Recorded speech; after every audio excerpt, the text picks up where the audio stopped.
Buenos días, tardes, noches. Hablemos sobre Gustavo Bueno.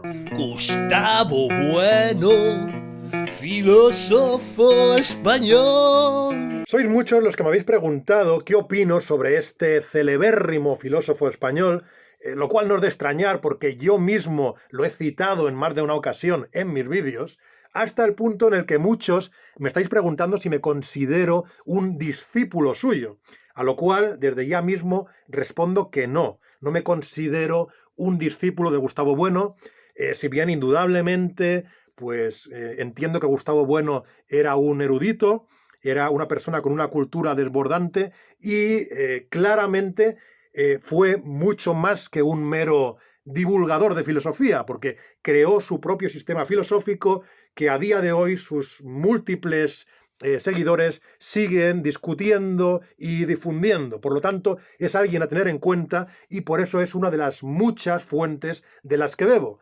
Pero como digo, pues creo que mis discrepancias con Gustavo Bueno, con sus posturas respecto a muchas cuestiones, son lo suficientemente importantes como para que yo no me considere un seguidor o discípulo suyo. Para explicar algunas de esas discrepancias y también para explicar algunos de los puntos en los que coincido con Bueno, creo que puede ser muy interesante hablar del rasgo más peculiar y más aparentemente contradictorio de este filósofo, su ateísmo católico. Sí, por muy absurdo que suene, Gustavo Bueno solía definirse a sí mismo como un ateo católico. Yo soy católico.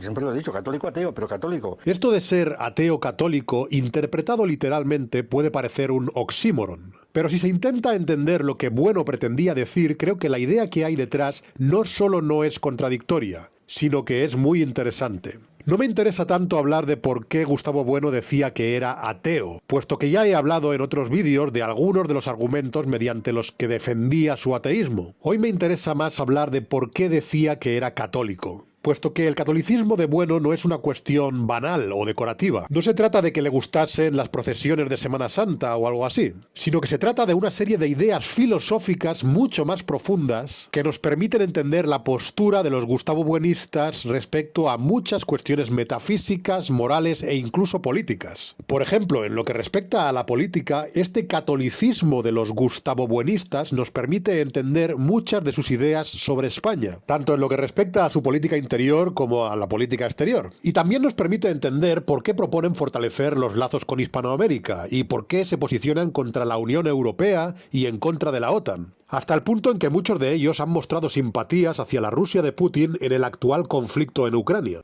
Rusia parece ser que se debate entre su resurgimiento como potencia geopolítica, como potencia económica, o los intentos por parte de Estados Unidos y la OTAN de que se balcanice más de lo que ya se balcanizó en 1991. Y de hecho hay ingentes funcionarios de alto rango de los Estados Unidos de Norteamérica que apuestan por esa balcanización de la actual Rusia.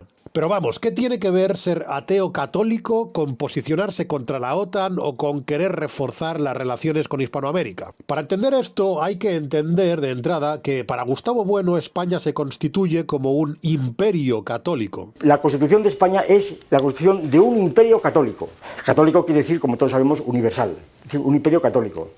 Y hay que entender quiénes son, para Gustavo Bueno, los dos principales enemigos históricos de ese imperio católico. Que el catolicismo actual español se define principalmente frente a dos cosas, frente a los protestantes y frente al Islam. Lo segundo que habría que subrayar es que el catolicismo se define históricamente frente al Islam y frente al protestantismo, y que dicha dialéctica sigue perfectamente operativa a día de hoy. Según Bueno, España como imperio católico no habría nacido en los tiempos de la Hispania romana, ni tampoco en la época visigoda, por mucho que la Hispania visigoda ya fuera oficialmente católica desde los tiempos de Recaredo. Según Bueno, el imperio católico nacería en Asturias, después de que la península ibérica fuera conquistada por el califato musulmán de Damasco. Solo entonces los cristianos de la península, a diferencia de la mayoría de reinos cristianos de Europa, vivirían compartiendo una frontera con una fuerza expansiva no cristiana que aspiraba a ser universal, es decir, el Islam. Y solo entonces esos cristianos responderían con el mismo afán de expansión universal. La invasión musulmana aniquila el reino visigodo, entonces los godos se refugian en las montañas, precisamente aquí en Asturias, Y precisamente aquí en Asturias es donde empieza. ¿Qué es lo que empieza? Pues empieza no propiamente, atención, no propiamente una reconstrucción del reino godo alto, en la jefatura de Pelayo, etcétera.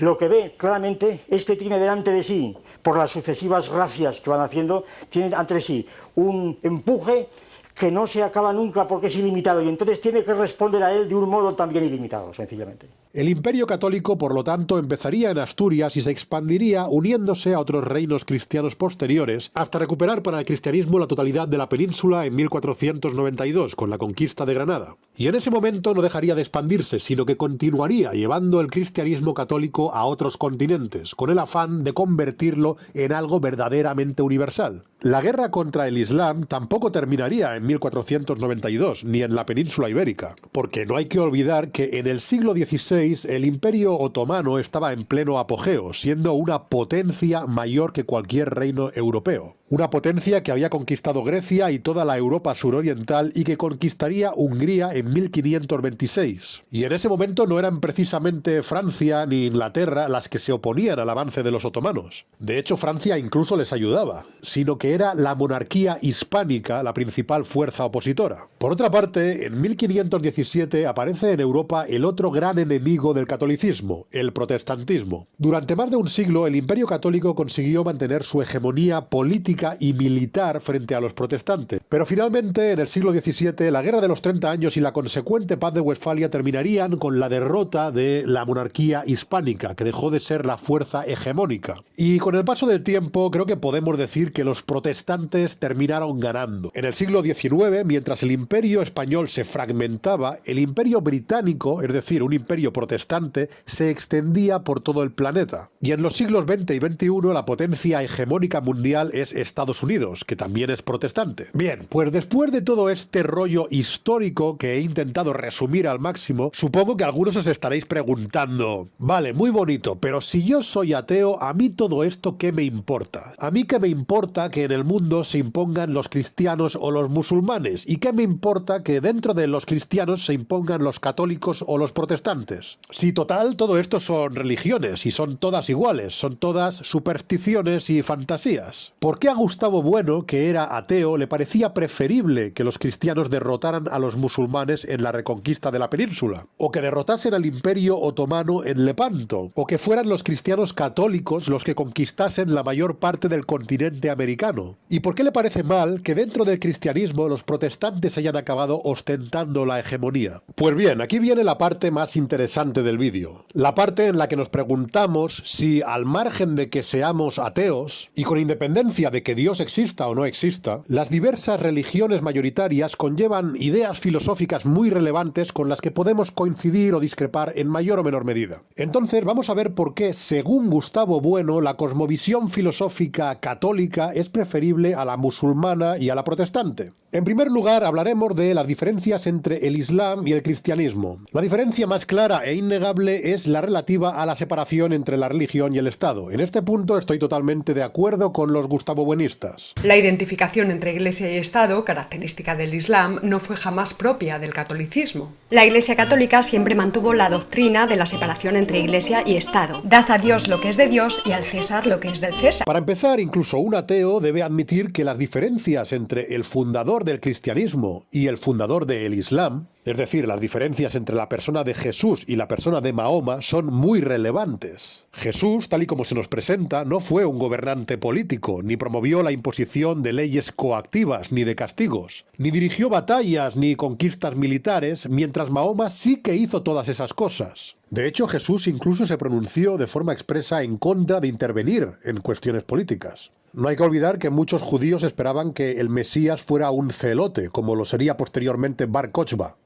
Es decir, esperaban un líder político que se rebelase contra el Imperio Romano y que intentase constituir un reino político en Israel. Pero Jesús no hizo nada de eso. Estas diferencias respecto al Islam no son anecdóticas, y no se quedan en una mera comparación entre las personas de Jesús y Mahoma, sino que se extienden más allá de ellos y llegan hasta nuestros días. Los primeros sucesores de Jesús, es decir, los primeros papas, tampoco tenían ningún poder político. De hecho, eran perseguidos por el poder político. Los primeros sucesores de Mahoma, es decir, los primeros califas ortodoxos, como Abu Bakr, Omar, etc., sí que eran líderes políticos. Y las diferencias siguen persistiendo incluso cuando el cristianismo deja de ser perseguido por el poder político. Es decir, cuando pasa a ser la religión oficial del Imperio Romano. Porque incluso entonces se distingue entre la figura del Papa y la figura del emperador. Y efectivamente, creo que esas diferencias llegan hasta nuestros días. Y que explican en gran medida por qué en el mundo cristiano se ha logrado un nivel de separación entre religión y Estado que no se ha logrado ni de lejos en la misma medida en el mundo musulmán. Porque en el mundo cristiano, varios de los intelectuales europeos que durante la Ilustración promovieron la total separación entre la religión y el Estado, se basaban precisamente en la idea de que el cristianismo no solo no impedía, sino que incluso promovía tal cosa. Y al respecto podemos ver textos de John Locke en el ámbito cristiano protestante y de Montesquieu en el ámbito cristiano católico. Y vemos como ambos, defendiendo la separación entre la religión y el poder coactivo político, pueden seguir haciéndolo siendo coherentes con el cristianismo. En el caso de Montesquieu, él mismo señala las diferencias entre el cristianismo y el islam. En cambio, es mucho más difícil que en el ámbito musulmán aparezca un intelectual que defienda esta separación entre religión y Estado, y que pueda hacerlo coherentemente con el islam. ¿Cómo podría un pensador musulmán convencer de que el islam no debe imponerse políticamente mediante la conquista militar, cuando eso es precisamente lo que promovía y lo que hacía su principal profeta? Es decir, cuando eso es lo que promovía y hacía la persona que recibió directamente la palabra de Dios. Ese supuesto intelectual estaría diciendo que lo que hizo Mahoma y lo que hicieron los primeros califas estaba mal. Y esto debe ser difícil de aceptar para cualquier musulmán. La disociación entre la Iglesia y el Estado en las sociedades islámicas es prácticamente inexistente. Es decir, son las teocracias famosas desde los tiempos de los arrianos, en donde el emperador era al mismo tiempo el jefe de la Iglesia. Respecto a la segunda diferencia relevante entre el cristianismo y el islam, esta sería la relativa a la concepción que tiene cada una de estas religiones respecto a la idea aristotélica del intelecto agente. Esta es una idea demasiado compleja para desarrollarla en este vídeo. De forma muy resumida, podemos decir que cuando Aristóteles propone esta idea del intelecto agente, parte de su famosa distinción entre potencia y acto, y aplica esa distinción al propio intelecto, de tal manera que habría un intelecto pasivo que tiene en potencia la capacidad de comprender, y un intelecto activo o agente que es el que actualizaría esa potencia del intelecto pasivo. Para entender este concepto más a fondo, os aconsejo ver este vídeo de Adictos a la Filosofía. El caso es que el mundo islámico, que igual que el cristiano también está influenciado por Aristóteles, ha interpretado tradicionalmente esta idea del intelecto agente como un intelecto común a toda la humanidad, una especie de alma o de mente colectiva. Hubo quienes pensaron que el intelecto agente era una sustancia separada, externa al ser humano y común a todos, que era lo que permitía a cada individuo conocer. Filopón de Alejandría, por ejemplo, identificó el intelecto agente con el alma de la humanidad, única y común a todo el género humano. Sea como sea, y cada uno con sus matices propios, fue una interpretación bastante común entre pensadores árabes como Avicena, Al-Kindi, Al-Farabi, Al-Ghazali... Y Almohada, Alcachofa... ¡Que no me los estoy inventando! Todas estas teorías sugieren que el intelecto agente no es algo de cada individuo, sino una realidad sustancial separada y común a todos, que es lo que permite a cada uno conocer. Mientras en el mundo cristiano se ha interpretado este intelecto agente como un intelecto individual. En contra de esto, muchos señalaron que Aristóteles, al principio del texto, dice claramente que estos dos intelectos están en el alma. Esto parece sugerir de modo bastante claro que el intelecto agente pertenece a cada ser humano de manera individual. Tomás de Aquino, San Buenaventura y San Alberto Magno. Y esta es una idea muy relevante para Gustavo Bueno. ¿Y qué hay del catolicismo contra el Islam? La defensa de la racionalidad como ligada al cuerpo individual. Y por consiguiente, la razón no viene de un entendimiento agente, universal, viene del entendimiento individual. Los gustavobuenistas atribuyen a esta diferencia en la concepción del intelecto agente aristotélico el hecho de que en el Islam exista un mayor desprecio a la individualidad personal, y concretamente al cuerpo individual. pues no sería más que una pequeña herramienta reemplazable, guiada por el único intelecto agente común a todos. Y esto supuestamente explicaría los atentados suicidas que encontramos en el terrorismo islámico, pero que no encontramos en grupos terroristas cristianos como el IRA en Irlanda. Algunos gustabobuenistas han asociado esta interpretación musulmana del intelecto agente a ciertos pasajes del Corán, como el que dice que matar a una persona equivale a matar a toda la humanidad. Curiosamente, este mismo pasaje lo han usado frecuentemente algunos defensores del Islam, para intentar demostrar que el Islam es una religión pacifista, a pesar de que hay muchos otros pasajes del Corán que conminan claramente a matar a los herejes, y que por lo tanto indican todo lo contrario. Pero los gustabobuenistas suelen entender que este pasaje lo que hace es señalar ese desprecio a la individualidad personal. Yo por mi parte no tengo del todo claro este punto, así que ahí lo dejo para que podáis opinar al respecto. Y en tercer y último lugar tendríamos una cuestión respecto a la cual sí que discrepo claramente con Gustavo Bueno,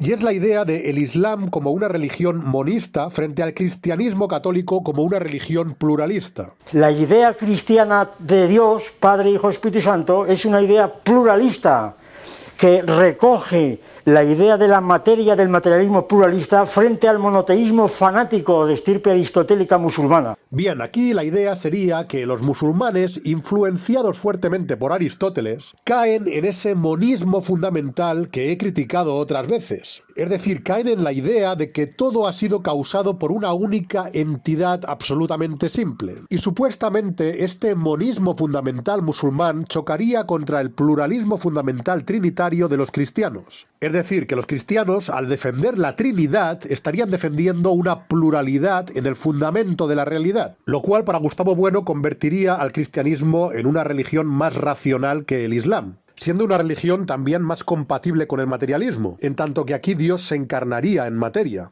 Y la persona no sería un alma que habita un cuerpo material, como pasa en el dualismo cartesiano, sino que la persona también sería en parte ese cuerpo material. Es la idea de la resurrección de la carne, de la individuación materia serenata quantitate. Es decir, no es el alma, es el cuerpo individual. Esa es una doctrina católica, estrictamente católica, anticartesiana completamente, y antijansenista, en donde la individuación es el alma, no, la individuación es el cuerpo. Pero volviendo a la cuestión del pluralismo y el monismo, aquí vendría mi discrepancia con Bueno. Lo que yo me pregunto es, ¿realmente el catolicismo propone un pluralismo fundamental? Curiosamente, el propio Gustavo Bueno, como ateo que era, defendía la inexistencia del dios del teísmo clásico, precisamente, entre otros motivos, porque el pluralismo fundamental es verdad, lo cual implica que el monismo fundamental sea falso y que por lo tanto el dios absolutamente simple de Tomás de Aquino sea falso. Definir que la simploqué aplicada al universo significa nada menos que un principio de multiplicidad y de negación del universo. Es decir, la idea de simploqué lo que niega es sobre todo la teología natural, en términos mundanos. Es decir, niega que pueda haber un ser omnipotente, omnisciente, que pueda conectar todas las cosas con las otras. Pero entonces, ¿Bueno no debería admitir que los cristianos, por lo menos los que creen en el dios del teísmo clásico, son tan monistas como los musulmanes? Para aclarar esto, lo que dice Gustavo Bueno es que en el cristianismo la teología dogmática revelada sería paradójicamente más racional que la teología natural, porque la teología dogmática, mediante el dogma de la Trinidad, defendería ese pluralismo trinitario, mientras la teología natural defendería el monismo aristotélico como lo hace el Islam. La paradoja es que la tesis mía es que lo racional del cristianismo está en la teología dogmática, no en la teología natural. Es decir, la teología dogmática es la que se apoya en las fuentes de la revelación, que según Santo Tomás es preterracional, no es racional, está más allá de la razón. Pues bien, en este punto, Bueno no me convence mucho. ¿Acaso la Iglesia Católica, mediante el Cuarto Concilio de Letrán, no afirma la absoluta simplicidad divina? ¿No implica eso que el monismo fundamental que rechaza Bueno forma parte también del dogma católico? Bien, habiendo explicado ya las diferencias entre la cosmovisión cristiana y la musulmana, ahora tocaría dentro del cristianismo hablar sobre las diferencias entre la cosmovisión católica y la protestante. Por cierto, recordemos que aquí estamos incluyendo también ideas de personas ateas. Es decir, para Gustavo Bueno hay ateos católicos como él y, como veremos, también hay ateos protestantes, como por ejemplo Hume o Nietzsche, por motivos que veremos más adelante. Por lo tanto, lo que voy a explicar aquí no es un simple debate entre religiosos, sino que tiene que ver con ideas filosóficas generales que puede defender o rechazar cualquier persona, incluidos los ateos. Creo que para explicarlo de forma sintética, las diferencias más importantes serían la objetividad católica frente a la subjetividad protestante y el universalismo católico frente al exclusivismo protestante. Estas diferencias explicarían que en el ámbito protestante se hayan extendido una serie de ideas muy criticadas por los gustabobuenistas, que serían ideas subjetivistas y que actualmente se estarían imponiendo en todo el mundo porque actualmente son los protestantes los que ostentan la hegemonía en el mundo. Y entre estas ideas encontraríamos cosas muy diversas y aparentemente contrapuestas. Es decir, entre estas ideas subjetivistas que derivan del protestantismo encontraríamos ideas aparentemente progresistas como el relativismo cultural o como la autodeterminación de género, es decir, esta idea de que si alguien se siente mujer es una mujer, pero también encontraríamos ideas del liberalismo económico, es decir, del capitalismo de libre mercado que los gustabobuenistas rechazan. Y por último también tendríamos aquí ciertas ideas racistas, incluyendo el nazismo,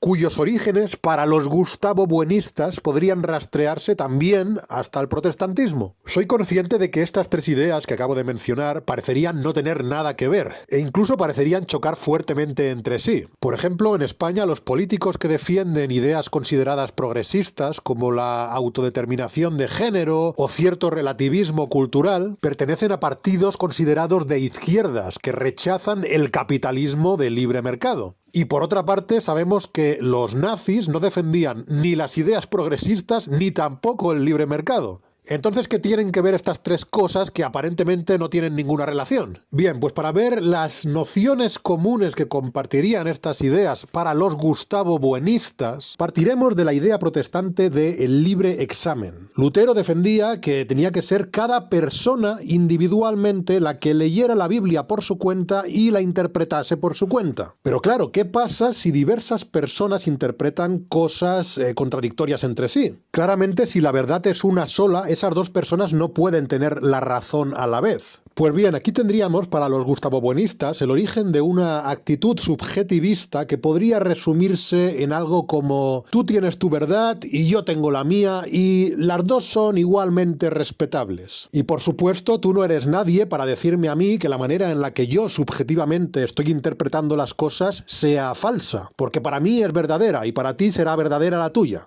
Y yo tengo que estar contento dejando que tú interpretes las cosas a tu manera sin intentar corregirte y sin intentar mostrarte la verdad objetiva. Frente a los protestantes, por ejemplo, en la crítica, que a mí me parece que es una idea totalmente católica, la crítica al fondo del concepto de conciencia subjetiva, del libre examen de la conciencia subjetiva, como concepto puramente metafísico, concepto luterano. No hay conciencia subjetiva, esto es un mito. La conciencia es objetiva y únicamente cuando se dan razones es presentable al público. Yo no admito que alguien diga: yo no voy al ejército porque tengo objeción de conciencia, me está insultando porque yo fui al ejército. Yo no puedo tolerar esto, que me dé razones, ¿verdad? Él tiene que dar razones. No hay objeción de conciencia subjetiva. La objeción de conciencia es concepto protestante. Entonces yo creo que los católicos, la tradición católica, obliga realmente a plantear las cosas de otro modo. Por supuesto, igual que Gustavo Bueno, yo defiendo que hay una verdad objetiva. Y defiendo que es deseable extender esa verdad y por lo tanto es deseable corregir a aquellas personas que objetivamente están equivocadas, para ayudarlas a estar en lo correcto. Que mi actitud, que el señor defensor ha sugerido que es o que implica una falta de respeto al prójimo, a las creencias, yo quiero decir que a mi juicio y al juicio de toda persona racional, el respeto al vecino es tratar de convencerle que lo que dice es erróneo o verdadero. Que si yo no le digo esto, no le tengo respeto. Si un paranoico ante mí está diciendo que es Napoleón, ¿verdad? Y yo le llevo la corriente, yo le falto el respeto, porque le considero loco, paranoico perdido. Pero si yo le considero normal, yo tendré que discutirlo. Muy bien. Es decir, usted no es Napoleón. Por otra parte, tampoco estoy diciendo aquí que Lutero fuera un relativista o que negase explícitamente que haya una verdad objetiva. Creo que la idea aquí sería que Lutero simplemente habría sido la semilla inicial para que otros filósofos posteriores del ámbito anglo-germánico protestante llevasen ese subjetivismo al extremo. Si la línea es directa, ¿verdad? Desde Lutero hasta Hegel, hasta Bismarck, ¿verdad? Y hasta Hitler el paso es total, y hasta Fichte, ¿verdad? Con textos en la mano. Y hasta Nietzsche, por supuesto, y hasta Nietzsche. El subjetivismo epistemológico otra vez, la distinción sujeto-objeto, la distinción entre el idealismo alemán, que culmina naturalmente, como es bien sabido, en Fichte, en donde el sujeto es el ego absoluto, el subjetivismo, que al mismo tiempo suele ser siempre voluntarista, sobre todo en algunos casos como Schopenhauer, etcétera, voluntarismo, pero voluntarismo que está también implícito en otras muchas posiciones, en el propio Kant, cuando habla del primado de la razón práctica. Es decir, que el Hegel parece que se ve de otro modo, pero tampoco está en la fenomenología del espíritu, se ve la importancia que en Hegel juega lo que llamamos voluntad.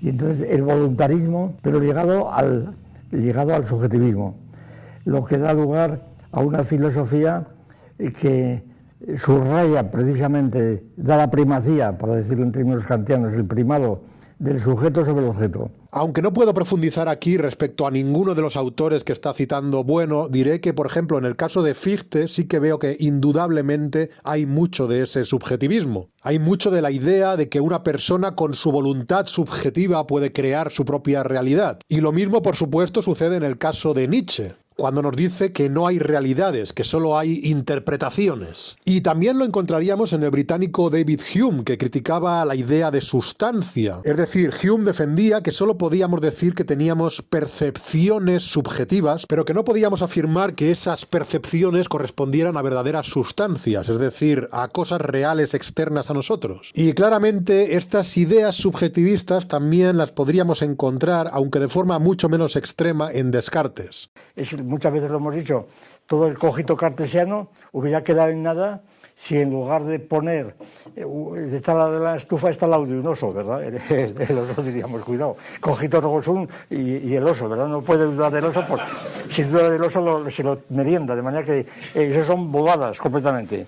Y entonces decía, hay que ver la duda metódica, por eso cada vez me extraña más como los franceses llaman cartesiano al racionalismo, que es lo más irracional que puedo imaginar, por todo donde lo cojas, ¿verdad? Podría decirse que Descartes tenía una filosofía subjetivista cercana al solipsismo que toma al yo como punto de partida, lo cual yo considero un error, como ya expliqué en este vídeo. Aquí podría objetarse que Descartes, a diferencia de los filósofos anteriormente mencionados, era oficialmente católico y no protestante, y que tampoco era del ámbito protestante, porque era francés. Pero bueno, yo diría que el supuesto catolicismo de Descartes habría que matizarlo bastante. No solo porque Descartes nació en una región controlada por protestantes y porque en la Guerra de los 30 años además luchó a favor del bando protestante en contra del bando católico. Y no solo porque bautizó como protestante a su hija, y no solo porque trabajó en una universidad protestante y porque pasó sus últimos días en Suecia, un reino protestante, como profesor de una reina protestante, sino porque además la Iglesia Católica prohibió sus libros en 1663 y muchas de sus ideas, incluido el dualismo cuerpo-alma, no encajan con lo que enseña el catolicismo. Pues bien, todas estas ideas subjetivistas se habrían extendido por el ámbito protestante y supuestamente habrían desembocado en ciertas ideas consideradas progresistas, surgidas en el mundo anglosajón actualmente hegemónico, es decir, en Estados Unidos, que son ideas rechazadas por los discípulos de Gustavo Bueno. El caso más evidente, por ejemplo, lo tendríamos en la llamada autodeterminación de género. Como ejemplo rápido podéis ver el vídeo de la gustavobuenista Paloma Hernández contra la ley trans. Primera cuestión, señalar que los fundamentos filosóficos de las teorías queer son de estirpe espiritualista,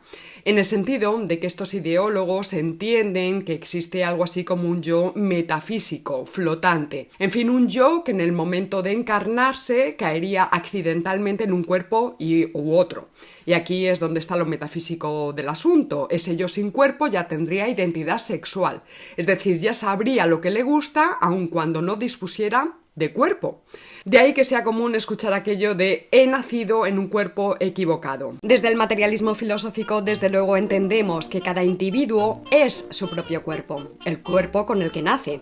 Mi cuerpo no es mío, sino que yo soy mi cuerpo. Segunda cuestión, todo esto de las teorías queer, pues se trata de un subjetivismo radical, un formalismo psicologista que pone los fundamentos de la realidad en los sentimientos, en la llamada identidad autopercibida. Y en él Paloma relaciona estas ideas con la filosofía idealista alemana vinculada al protestantismo. Las consecuencias de la implantación política de esta ideología de género no podían ser más que distáxicas para España y la hispanidad, incluso peligrosas por el voluntarismo subjetivista que muchas de estas teorías entrañan.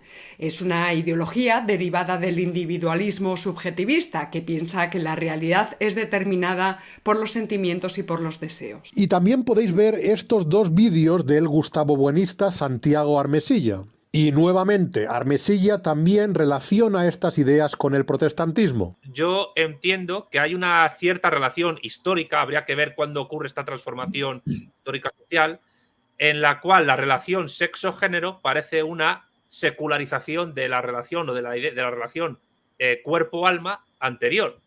Y por tanto parece ser que ahora hay una suerte de recuperación en determinados ámbitos culturales, particularmente anglosajones, de tendencia religiosa protestante, a recuperar esa relación secularizada al cuerpo-alma, pero convertida en sexo-género, donde el alma, en este caso el género, es lo puro, lo inmaculado, y de ahí que sale pues, de una frase que me produce también, desde una perspectiva materialista, es chocante, que es sexo asignado al nacer, como si hubiese un alma previa al nacimiento y fuese a una tómbola donde le tocara un sexo determinado, un cuerpo determinado, antes de nacer. En esta cuestión concreta, no sé hasta qué punto estoy de acuerdo con los gustavobuenistas, porque aunque rechazo el subjetivismo extremo de la ley trans, mi posición antisubjetivista aquí implica que para determinar cuándo debe aplicarse a alguien la categoría legal y social de hombre o mujer, debería partirse de factores objetivos, como lo hacía la ley anterior. Eso no implica que esos factores objetivos tengan que ser necesariamente los cromosomas, por ejemplo. Pero el caso es que, como los gustavobuenistas, pues yo defiendo que efectivamente hay una realidad objetiva externa al sujeto y que podemos conocerla objetivamente.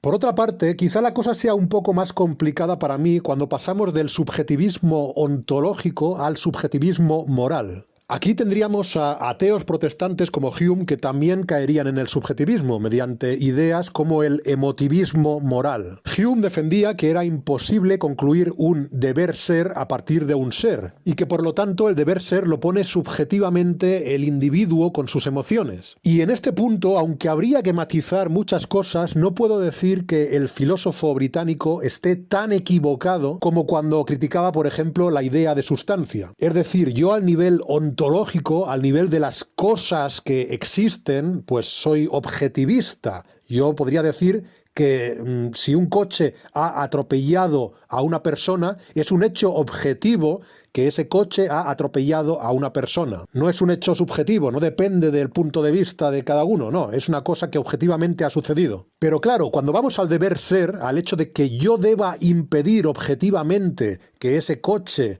atropelle a esa persona, creo que afirmar que ese deber ser es algo objetivo es bastante más complicado. Yo diría que la frase «debo impedir que este coche atropelle a esta persona» solo puede ser objetivamente verdadera si se asocia ese deber ser a una finalidad que pretenda alcanzarse. Por ejemplo, como yo experimento empatía, pues yo no quiero que otras personas sufran y que otras personas mueran. Por lo tanto, para satisfacer esa finalidad, pues sí, debo impedir que un coche atropelle a una persona. Pero si alguien no siente esa empatía y le da absolutamente igual que otra persona sufra o que muera, pues no tendrá por qué hacer nada, porque no tendrá esa finalidad que satisfacer. Por supuesto, yo desde mi punto de vista seguiré pensando que esa persona sin empatía debería salvar a la otra, debería impedir el accidente. Pero yo lo pensaré porque yo sí tengo esa finalidad, yo sí tengo empatía. Pues bien, este es un punto importante en el que todavía no tengo claro que yo pueda coincidir con los gustavobuenistas. Porque Gustavo Bueno defendía que sí podía inferirse el deber ser a partir del ser. Así que era abiertamente contrario al emotivismo moral de Hume.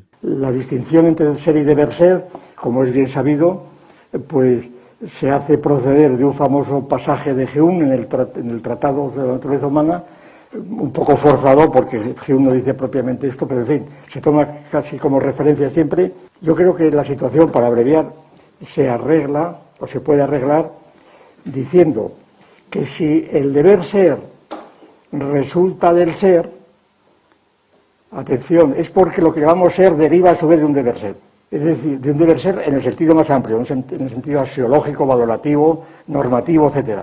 Es decir, que el deber ser, la norma, cualquier tipo que sea, está en el fondo del ser. No voy a profundizar más en este debate sobre el emotivismo moral porque tengo previsto hacer un vídeo dedicado únicamente a esta cuestión. Pero en todo caso quiero aclarar que el hecho de que acepte que la postura de Hume es razonable no implica, en mi caso, caer en un absoluto relativismo moral. Es decir, no implica caer en esa posición desde la cual ya ni siquiera es posible tener debates racionales sobre la moral porque la moral consiste únicamente en emociones subjetivas. No, esa no es mi postura. Siguiendo con la cuestión de la moral, otro debate sería aquel sobre si la mejor manera de actuar consistiría en procurar que todo sujeto vea satisfechos sus deseos individuales en la medida en que no entre en conflicto con los deseos de otros. O si por el contrario hay que corregir a los individuos conduciéndolos hacia un bien objetivo aunque éste no coincida con sus deseos. Por poner un ejemplo para que me entendáis todos, en el caso de la eutanasia, si una persona desea morir, ¿lo correcto es ayudarle a satisfacer ese deseo subjetivo? ¿O por el contrario, lo correcto es asumir que vivir es objetivamente bueno y que morir es objetivamente malo y que por lo tanto lo que hay que hacer es que esa persona viva aunque no desee vivir? ¿Y qué pasa, por ejemplo, si una persona perfectamente sana quiere que se le amputen los brazos o las piernas? Porque subjetivamente siente que no debería tener brazos o piernas o porque desea no tenerlos. ¿Lo correcto sería ayudarle a cumplir ese deseo? ¿Lo correcto sería simplemente permitir que cumpla ese deseo pero sin ayudarle? ¿O habría que intentar positivamente disuadirlo de que lo cumpla, asumiendo que lo que está haciendo es objetivamente malo? Pues bien, aquí la postura católica consistiría en corregir al que está objetivamente equivocado. Pero desde cierto subjetivismo que derivaría del protestantismo habría que permitir, o a veces incluso promover, que cada uno persiga sus deseos subjetivos.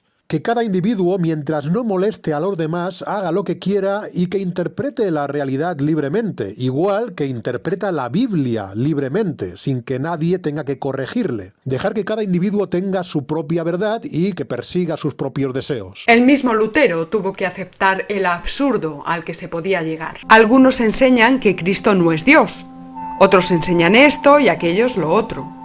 Ningún patán es tan rudo como cuando tiene sueños y fantasías. Cree haber sido inspirado por el Espíritu Santo y ser un profeta. Es el origen del relativismo moral, tan en boga hoy día por el papanatismo y por todas esas posmoderneces de hoy. Y por supuesto no podemos dejar de lado el debate sobre la economía, que aquí sería donde los gustavobuenistas vinculan el protestantismo con el capitalismo, es decir, con ciertas ideas individualistas vinculadas al libre mercado.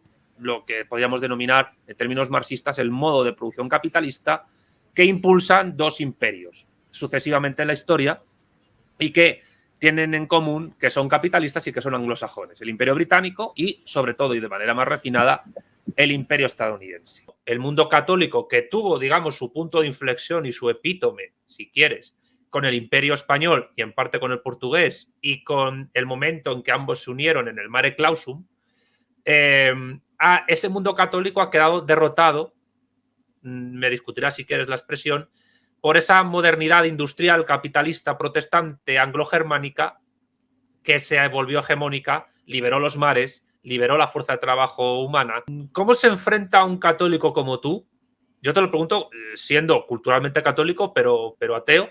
¿Cómo se enfrenta un católico como tú a esa situación en la cual ese capitalismo anglo-germánico protestante se vuelve hegemónico a escala global y acaba con el mundo católico alternativo que intentó generar lo que hoy se llama hispanidad? Una de las justificaciones más simplistas del capitalismo partiría de esa defensa de la libertad individual consistente en permitir que los sujetos puedan libremente llegar a todo tipo de acuerdos voluntarios. De tal manera que si un obrero vende su fuerza de trabajo por una miseria, pues bueno, es su voluntad. Ese obrero ha llegado voluntariamente a un acuerdo con el empresario y no hay nada más que discutir. Pero una réplica razonable frente a esto consistiría en decir que esa voluntad o deseo deseo que manifiesta el obrero no ha surgido de la nada, sino que surge de unas condiciones materiales objetivas previamente dadas, como el hecho de que el obrero esté pasando hambre y no tenga nada que comer y no sea el propietario de los medios de producción, como sí lo es el empresario. Y por supuesto también podríamos hablar de otro tipo de contratos, como la prostitución, o como la gestación subrogada. Tened en cuenta que aquí no me estoy posicionando en ningún bando respecto a estos debates concretos. Simplemente los traigo a colación para que veáis que también están afectados por lo que se está discutiendo aquí. En todo caso, por todo lo que hemos explicado hasta ahora, podría parecer que el subjetivismo protestante encajaría mejor con ciertas ideas que defienden los economistas más liberales, como por ejemplo la teoría económica del valor subjetivo, según la cual el valor de un bien no está determinado por ninguna propiedad objetiva inherente a este, ni por la cantidad de trabajo socialmente requerido para producirlo, como dirían los marxistas, sino que es un valor subjetivo determinado por la importancia que cada individuo le dé a ese bien para lograr sus fines. Esto también parecería encajar con el hecho de que los gustavobuenistas, como ateos católicos que son, defiendan una teoría objetiva del valor, como lo es la teoría marxista del valor trabajo, defendida por Santiago Armesilla. Esa polémica entre las dos teorías, ¿no? La teoría del valor trabajo o ley del valor y la de la utilidad marginal. Yo una de las cosas que me di cuenta cuando estuve estudiando esta cuestión en mi tesis doctoral, en mi investigación doctoral, es que las dos teorías tienen muchas diferencias, pero tienen una cosa en común. ¿Qué es esa cosa en común? Que no solo pretenden ser teorías económicas, o sea, no solo pretenden ser teorías económicas sobre los precios de las mercancías, sino que al mismo tiempo son teorías filosóficas, es decir, son ideas filosóficas. Las dos teorías están imbricadas y entretejidas con numerosas ideas filosóficas. Lo que ocurre, a mi juicio, es que las filosofías que están detrás de cada una de las dos teorías son distintas y antitéticas.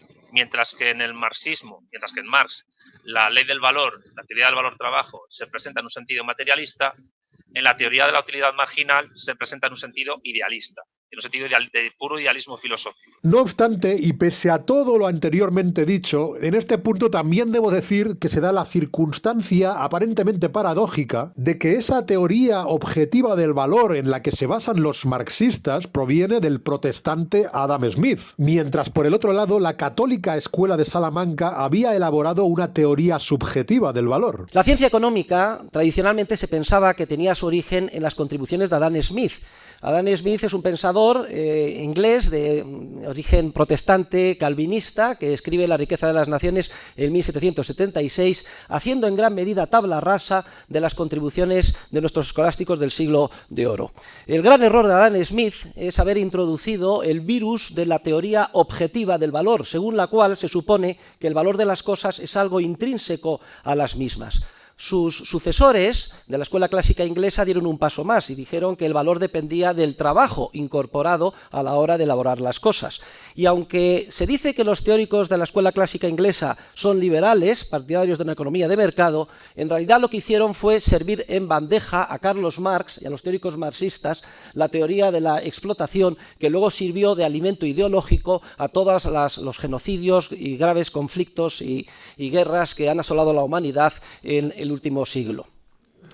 Si Adam Smith hubiera releído las contribuciones de los escolásticos y les hubiera hecho caso, no habría caído en este error, porque el gran Diego de Covarrubias, en 1555, y aquí tengo el volumen 2, página 131, ya expone por primera vez, mejor que nadie, articula la teoría subjetiva del valor, donde indica que el valor de una cosa no depende de su naturaleza objetiva, sino de la estimación subjetiva de los hombres. Lo que explica aquí el economista Jesús Huerta de Soto es cierto y parecería chocar con lo que hemos explicado hasta ahora, porque contribuye a una idea que se ha extendido bastante en España en los últimos años, que es la idea de que el pensamiento liberal no encontraría su origen en el mundo protestante, sino en la Escuela de Salamanca y en pensadores jesuitas, por lo tanto católicos, de la España del siglo XVI, como por ejemplo Juan de Mariana. Y lo cierto es que habría mucho que discutir aquí. Por ejemplo, yo creo que es bastante discutible que Juan de Mariana tuviera un pensamiento liberal. Por mucho que el Instituto Juan de Mariana, en el que se reúnen personas personas con ese tipo de ideas le haya homenajeado adoptando su nombre. Y respecto a la Escuela de Salamanca, creo que este vídeo de Adictos a la Filosofía quizás pueda aclarar un poco más su pensamiento al contraponerlo al liberalismo del protestante John Locke. Me parece que, al menos por lo que respecta a los principios,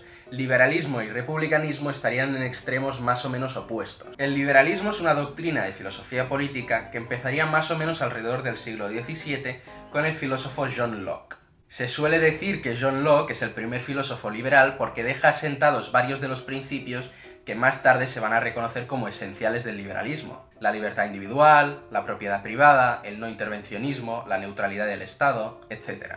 Algunos rastrean el inicio del pensamiento liberal todavía más atrás, al siglo XVI, con la Escuela de Salamanca. En el siglo XVI aparecen varias órdenes religiosas que exaltan la pobreza y condenan la propiedad privada como algo malo. Como respuesta a este movimiento, muchos autores de la Escuela de Salamanca empiezan a desarrollar argumentos a favor de la importancia de la propiedad privada.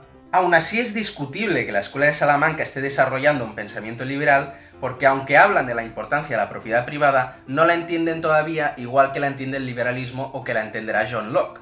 De hecho, la entienden como una institución con un fin social. La propiedad privada tiene el efecto beneficioso de estimular la actividad económica y contribuir al bienestar general. En esencia, esta es la misma argumentación que encontramos en Aristóteles, que sería el origen de la tradición republicana. La propiedad privada tiene un fin social, contribuye al bien común, y es por esto por lo que hay que defenderla y por lo que a veces hay que ponerle límites. En resumen, la propiedad privada se ordena al bien del conjunto social. El cambio que se produce en John Locke y en el liberalismo creo que es el siguiente. La propiedad privada y todo lo que compete al individuo ya no se justifican por su fin social, sino que empiezan a justificarse desde el individuo mismo. El individuo y lo individual pasan a ocupar el centro de la reflexión política. Y ya en último lugar toca hablar de por qué los gustabobuenistas relacionan el protestantismo con ciertas ideas racistas o incluso con el nazismo. Si la línea es directa, ¿verdad? Desde Lutero hasta Hegel, hasta Bismarck, ¿verdad? Y hasta Hitler el paso es total. Según entiendo, estas ideas racistas podrían vincularse tanto a el libre examen, que ya hemos comentado, como a la idea de predestinación que encontramos en el calvinismo. Por todo lo que hemos explicado, para Gustavo Bueno el protestantismo está vinculado a cierta idea de tolerancia que él rechaza. La tolerancia hoy en día está considerada una virtud. El hecho de tolerar o permitir que cada uno haga su vida como quiera, que persiga sus deseos como quiera y que vea el mundo y la realidad como quiera, pues es considerado algo bueno. Pero en el catolicismo el hecho de permitir que aquel que está objetivamente equivocado persista en su error se vería como algo malo. Al que está equivocado no hay que tolerarle que crea en ideas equivocadas, hay que corregirle. Y esto supuestamente habría tenido influencia en dos formas de imperialismo expansivo que Gustavo Bueno llamaría imperialismo generador e imperialismo depredador. El imperio español católico, cuando se extiende hacia América, actúa como un imperio generador. Es un imperio que se mezcla con la población de los territorios que conquista y que trata de civilizarlos y de llevarlos por el buen camino objetivo y trata de apartarlos de cosas que serían objetivamente malas, como los sacrificios rituales de los aztecas, por ejemplo. El imperialismo inglés, por otra parte, actuaría de un modo distinto. Para empezar, no se mezclaría con los pueblos conquistados y sería tolerante con el hecho de que esos pueblos tengan su propia manera de ver las cosas y de hacer las cosas. Pero eso sí, cuando necesitase nutrirse de los recursos o del territorio de esos pueblos, no tendría inconveniente en exterminarlos.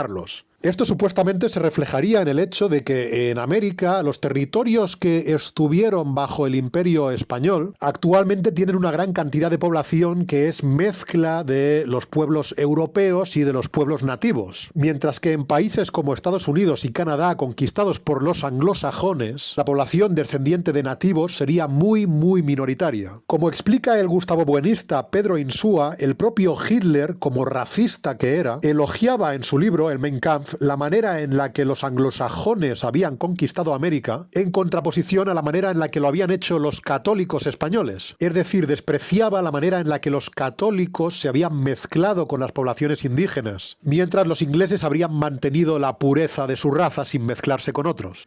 Que el enfoque colonialista cristiano-protestante siempre ha renegado del mestizaje. Mientras en el siglo XVI ya había matrimonios mixtos raciales en el Imperio Español, hasta muy entrado el siglo XX no se permitían legalmente en Estados Unidos matrimonios entre personas blancas y personas negras.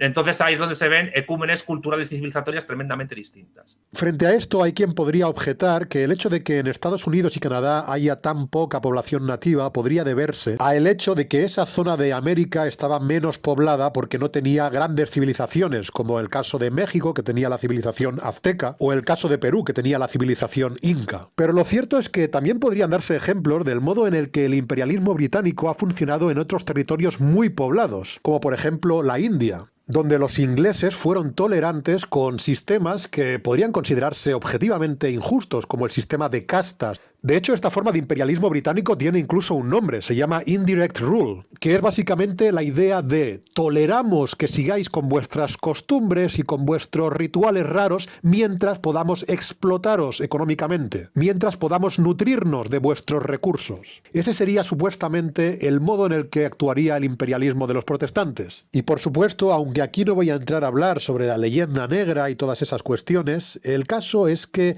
el Imperio Católico Español habría sido el primer imperio en plantearse la justicia de la propia conquista, cosa que vemos reflejada en personajes como Bartolomé de las Casas o en debates como la famosa controversia de Valladolid y en las consecuentes leyes nuevas. Pero los imperios, por lo menos hasta ahora, el imperio español fue el imperio no depredador, porque el imperialismo inglés no plantea problemas de ese tipo. El imperialismo inglés es natural que acabase, como natural, como el imperio holandés, totalmente no tiene ningún misterio. ¿Por qué? Porque no puede justificarse ante los demás un imperio depredador, como natural. Pero un imperio que no es depredador tiene que ser justificado. Y por supuesto el calvinismo en concreto, con su idea de predestinación, también contribuiría bastante a ese racismo. Precisamente el calvinismo, por ejemplo, deja absolutamente desamparados a los que están en manos de Dios y hasta el punto, como es bien sabido y más Weber lo ha estudiado perfectamente, el calvinismo ha sido lo que ha determinado precisamente soluciones absolutamente irracionales, de las que estudia Fromm precisamente, que han conducido de las cosas al racismo de África, de los Boers. Porque si se niega el libre albedrío que aceptan los católicos, y si se niega también que la salvación venga por las obras, como lo negaba el propio Lutero, pues te podría quedar esta idea calvinista de que cada persona ya está predestinada a salvarse o a no salvarse. Y este esencialismo, según el cual unos nacen elegidos y otros no, podría vincularse fácilmente a un esencialismo propio del racismo. El Gustavo Buenista Pedro Insúa nos habla, por ejemplo, de Hume, que para Gustavo Bueno sería seguramente un ateo protestante, y de las ideas racistas de Hume. Insúa compara estas ideas racistas de Hume con las ideas del jesuita del siglo XVI, José de Acosta. Mientras el ateo protestante Hume afirma que hay personas naturalmente inferiores a otras, en este caso comparando a los blancos y a los negros, el católico José de Acosta asume que con la debida educación se puede llevar a cualquier persona por el buen camino. Por eso precisamente el imperialismo católico asumiría que aquellos a los que está conquistando son esencialmente sus iguales, que no son un grupo de seres esencialmente diferentes, cuyas costumbres haya que tolerar mientras no nos molesten a nosotros, o que haya que exterminar cuando empiecen a molestarnos o cuando necesitemos sus recursos o su territorio. Bien, he intentado explicar como he podido por qué los Gustavo Buenistas dicen ser ateos católicos, y por el camino he intentado explicar también algunas de las discrepancias que yo tengo respecto a esa visión. Bien, pues dicho todo esto, espero vuestros comentarios para ver qué opináis de todo lo que he explicado. Nada más que decir y hasta la próxima.